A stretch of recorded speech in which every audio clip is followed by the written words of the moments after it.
только в Альфа-банке. Кэшбэк 20% за покупки в супермаркетах по бесплатной кредитной карте Альфа-банка. Альфа-банк – лучший мобильный банк. Всем привет, это опять я. Я вот на фоне своей палатки присел позавтракать на берегу моря. Вот у меня молоко, яблоко, сушеные бананы, чай. А вон там море колбасит. Штормом это не назовешь, но волна достаточно приличная, чтобы что-нибудь выкинуть. Я, дело в том, ехал вчера мимо с рыбалки. Я ничего не поймал на рыбалке. Да, на Сахалине бывает так, бывают провальные рыбалки. Вижу, море болтает. Ну, я и вот разбил палатку на берегу, переночевал. Сейчас вот позавтракаю и пойду искать, что море нам предложило в этот раз. А вот и первая находка. Одна большая мидия, к ней прикрепилась мидия поменьше. Ну и рядом видно было еще мидии, но их всех разбило волнами. Потому что вот, смотрите, вот это корешки травы. Самой травы нету, потому что траву разбило волнами, а корешок оказался очень крепкий. А вот то же самое, это корешок морской капусты. Всю морскую капусту вверху оторвало и перемололо, а корешок остался. То есть мидии тоже разбивает, и вот доплывают только те, которые каким-то чудом уцелели.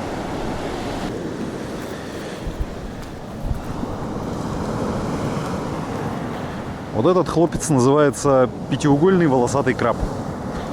Я вот таких маленьких обычно не беру никогда, но в этот раз я его собираюсь взять на бульон в суп. Поэтому отправляйся в чемодан, братишка.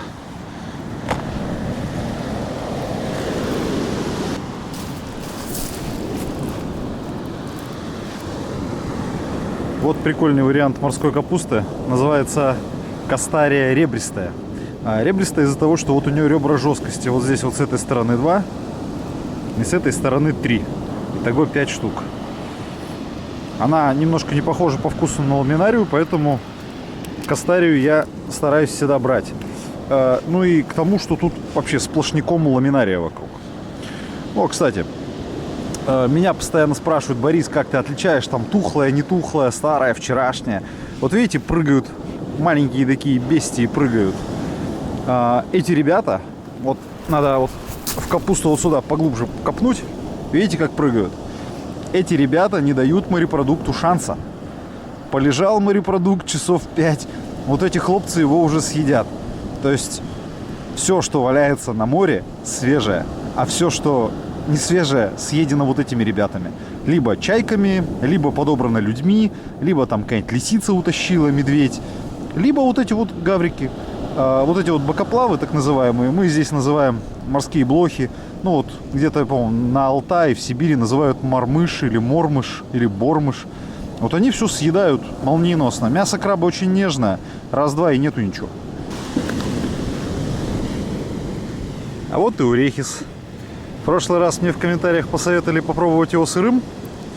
Вот как раз сейчас можно одну штучку взять и попробовать сырым. Потому что приготовленным он мне не понравился. Ну, ни о чем. Нет вкуса никакого. Мало ли, вдруг в сыром окажется.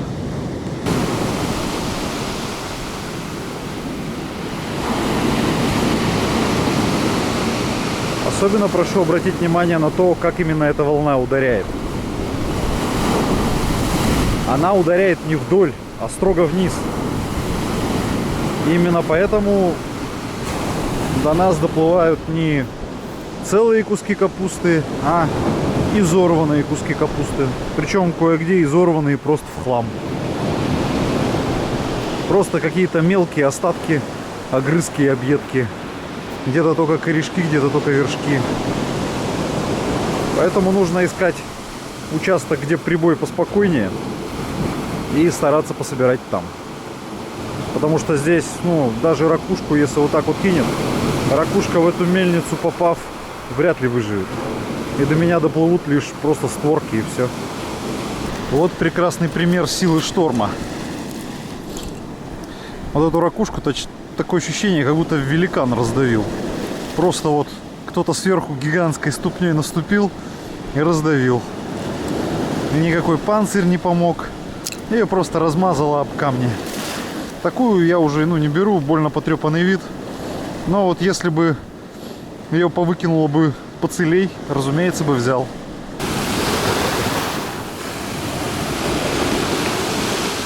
А вот здесь не совсем обычный участок. Здесь море сразу набило большую гору из морской капусты. Поскольку тут вот такая гора, она сразу становится препятствием для выброса ракушек. Поэтому вот тут так и останется куча морской капусты и бревен в море. И вот такой вот надолб из капусты на берегу. Под ногами мягко, под ногами нет камней. Все сплошняком морская капуста. Ну, высота, где-то почти мой рост. То есть, больше 1,5 метров. Вот капусты, ох. Вот когда волна бьет, аж все вздрагивает. И вон там вот эта капуста. Ох. Тут все. И застера, и морской виноград, и ламинария, и кастария, ульва. Все подряд. Ну и одновременно палки, бревна всякие. Бум! Вот и все вздрогнуло. А вот этих хлопчиков, если вот издалека глядеть, даже и не разглядишь. Так, одна мидия пустая. Так, вот это со странной щелью, но вроде полная. Это полная. Это тоже щель приоткрыла, но полная. Так, неплохо. Хороший результат. Сейчас очищу их от гадости и в ведерко. Я вот в моменты поиска порой напоминаю себе курицу, которая, знаете, вот ковыряется лапкой в земле в поисках червяков.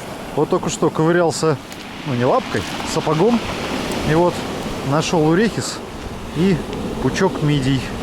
Так, как минимум 3 нормальные на этом пучке есть. О, даже сразу не заметил. Гребешок лежит прикопанный. А здесь волна бьет и перемешивает все, что выбрасывает, вместе с водорослями и камнями. Поэтому приходится в этих камнях рыться. Вот так вот. Берешь ногой и загребаешь. И вот глубоко копаешь, а там все водоросли и водоросли. Все водоросли и водоросли. Вот хорошенькие мидии лежат. Одна прям здоровущая. На фоне моей ладони она занимает всю мою ладонь. И к ней присосались 2 микромидии и одна чуть-чуть побольше. И все это вот скреплено капустой. Благодаря капусте мидии, скорее всего, и сорвало. Мидии вот этими волосками прикрепляются к камням, к скалам, а сверху на мидиях растет капуста. Так-то мидии бы удержались, но капуста придает им парусности и на волне начинает их вот право-лево вот так телепать. Волоски обрываются и их вместе с остатками капусты выкидывает. Такая вот грустная история. Море мало-помалу залегает, волна успокаивается. И вот видно, где сейчас море.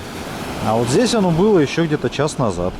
То есть идет отлив, и скоро вот здесь вот вместо волн будет скальная полка, по которой можно будет походить пешочком и пособирать всякого. Устричка. Целенькая устричка. Хотя вот так вот с виду, похоже на каменюку какую-то белую. Но уже как бы более-менее глаз набит. Поэтому видно. Вот в море она была вот этой стороной вверх. На ней росли водоросли. А вот этой стороной крепилась к какому-то камушку. Это сегодня уже 2-я устрица за день. Неплохо.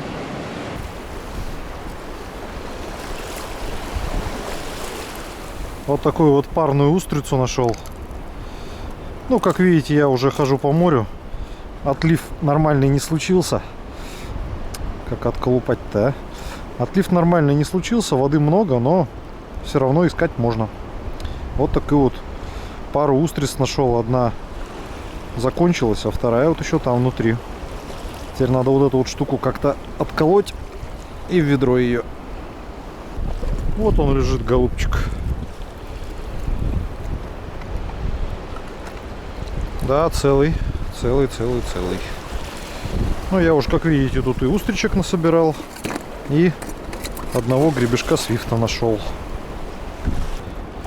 Вода мутная, и на темном дне гребешки видно. Вот сейчас вот этот переверну. О, живой. Я вот до него штук 10 уже перевернул. И все были просто одна единственная створка. А, да, живой, хороший. Так, ну что ж, уже 2 больших гребешка. Немножко устриц. 1 гребешок свифта. Что еще тут у нас? Ну, что-то пока не густо. Тут какие-то перья в воде плавают.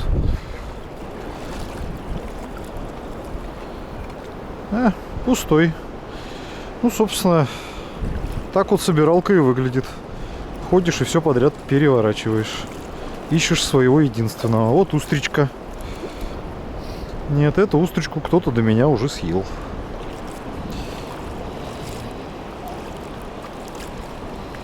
Гребешок свифта. Тоже уже съеденный. Это вот 80% всего поиска. Не сколько находить что-то, а сколько пытаться понять, это еще живое или еще нет.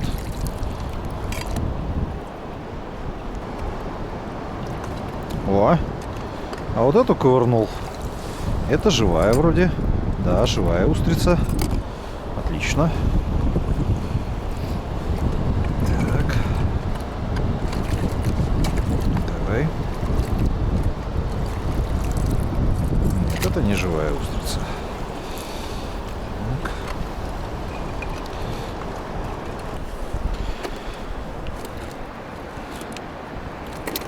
Вот такое получилось ведерко насобирать. Не особенно много в масштабах ведерка, но здесь достаточно, чтобы поужинать 3-4 персонам. Ну, еще не забывайте, что у меня примерно вот почти полное ведро набрано мидий. Так что пора и домой. Только в Альфа-банке. Кэшбэк 20% за покупки в супермаркетах по бесплатной кредитной карте Альфа-банка. Альфа-банк. Лучший мобильный банк. Вот я уже дома. Время обрабатывать улов. Вот в кастрюле, как вы видите, уже закипели устрицы и мидии. Я их не отвариваю там, я их вот даю чуть-чуть закипеть. Главное, чтобы они открылись, распахнулись. Тогда их просто чистить. А потом, вот когда они подраспахнулись, просто достаю. Вот так вот раскладываю, жду, пока подостынут.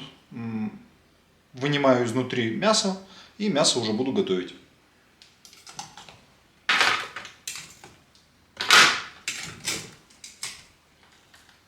Вот по устрицам это может незаметно, что они распахнулись. Но поверьте, я знаю, что они уже мышцей так крепко не держат, ее просто раскрыть.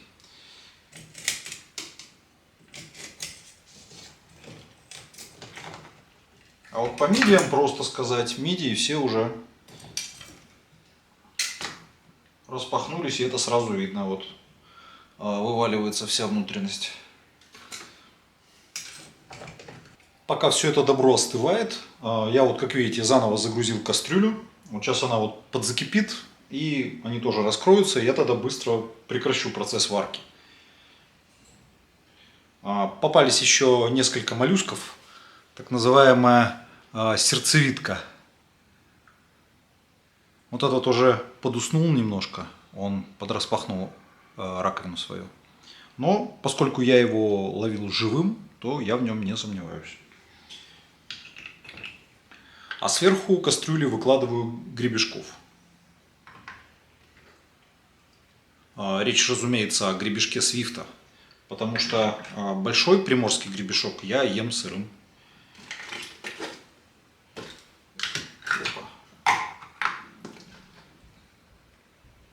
О, еще одна сердцевидочка.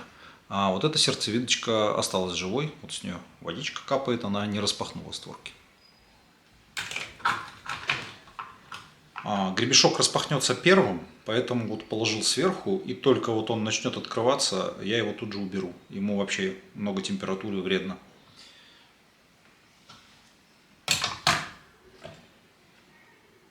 А вот приморский гребешок, даже не знаю, может и не сырым съем. А вот сейчас покажу, кстати. Его есть вариант просто вот так вот в этой раковине приготовить. Я сделал просто. Я просто его порубил кусочками.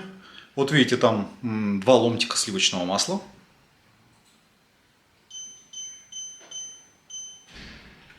Ставим на максимум и ждем, пока масло зашипит. Как только масло зашипит, немножко соевого соуса. Как только соевый соус забурлил, снимаем с огня.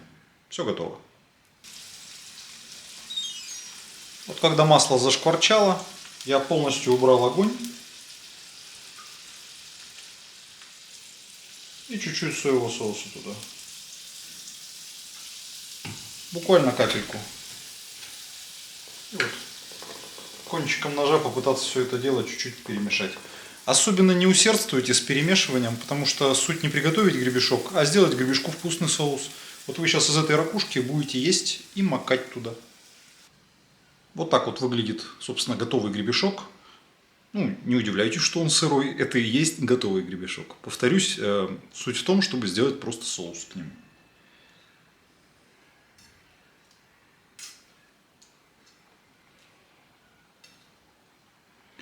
Единственное, будьте внимательны, если будете все-таки на вот таких ракушках готовить, они стреляют. То есть вот от них куски перламутра отлетают и могут там и в глаз, собственно, попасть, причем на приличной скорости.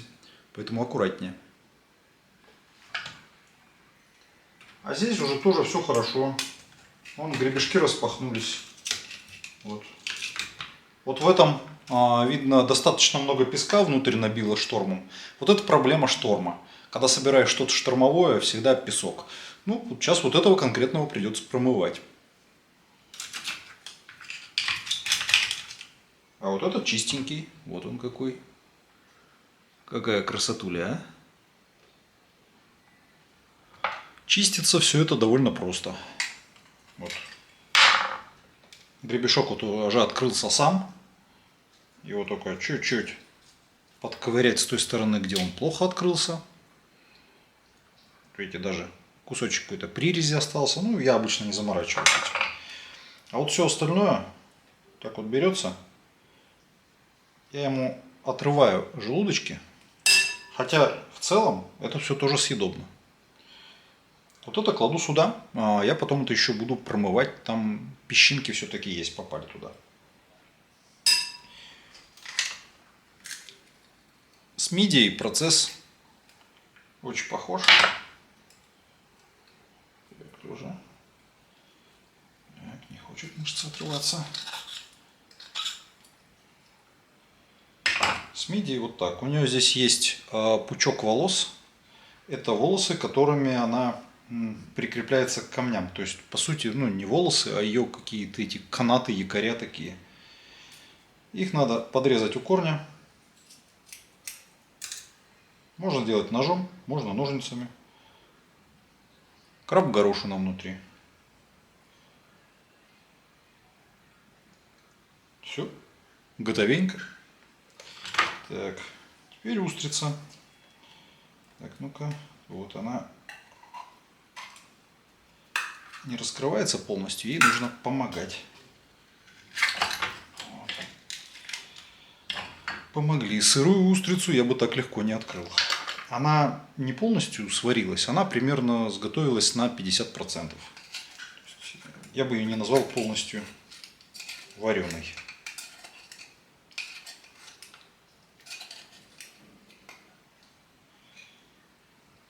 Все, готово дело.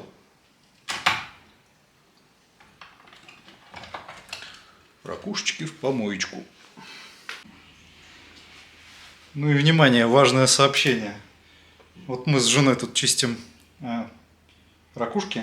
И вот, давай. Это жемчуг. Вот так вот выглядят жемчужинки из мидии. Давайте поближе. Размером, сами видите, от пшенного зерна до гречневого зерна примерно.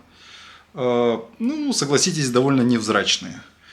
Вот как бы это, к слову, когда мне начинают в комментариях говорить: Борис, а почему у китайцев куча жемчужин, да и все разноцветные? Ну, вот, вот так все выглядит в реальности. Пихать в ракушку разноцветный жемчуг я как-то, знаете, с детства не обучен. А теперь пришло время сделать крабовый бульон.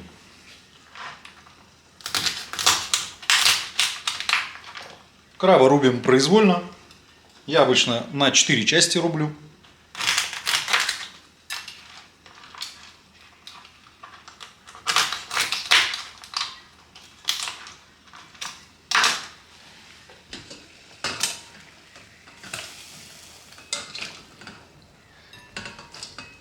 Всего в кипящую воду, половинку маленькой луковицы,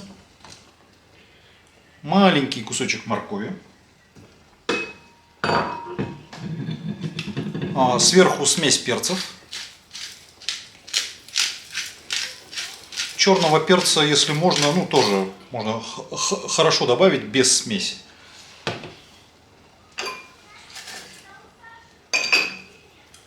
И пару лавровых листиков.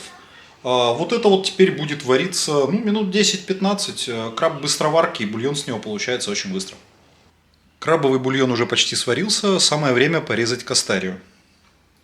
Вот помните, я вам там показывал такую вот ребристую водоросль. Не удивляйтесь, что она уже изменила цвет, то есть она была коричневой, а стала такой зелененькой. Ее надо было промыть от песка, а чтобы лучше всего промыть водоросли от песка, нужно ее ошпарить кипятком. А будучи ошпаренной, она моментально меняет цвет, то есть вот сразу же, сходу.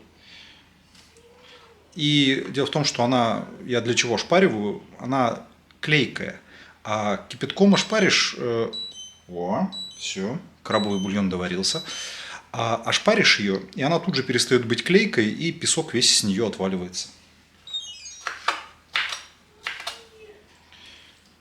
Рубим ее как попало, крупными кусками. Лишь бы кусок из ложки не вываливался. Достаем из супа все ингредиенты, которые там были. То есть краб сварился, он нам не нужен. Лавровый лист тоже нам не нужен. Ни лук, ни морковь не нужны. Все достаем. Желающие, которые прям любят такого краба, могут, конечно, его есть. Я его особенно не жалую, потому что просто энергозатраты, пока ты его грызешь, они несопоставимы с тем, что он тебе даст. Ну, там совершенно нечего есть. Закладываем кастарию.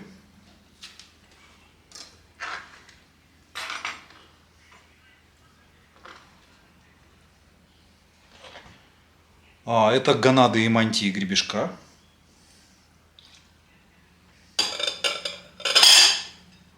А это вот как раз все вот эти устрицы и мидии, только уже очищенные.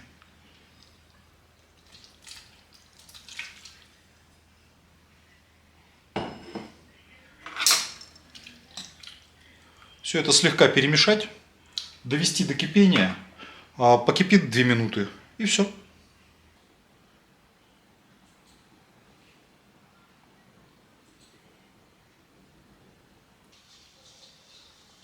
Самое время откушать.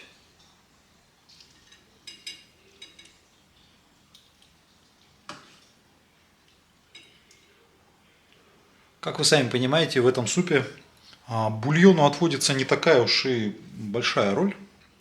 Больше, конечно, роль играет продукты, которые в нем. То есть, если, допустим, я варю уху, я в ухе все-таки хочу иметь вкусный бульон. А если я варю вот этот суп, я в этом супе в первую очередь хочу иметь вкусные ингредиенты. Поэтому я вот все вот эти ракушки так долго и не варил. То есть чуть-чуть прокипятил и все.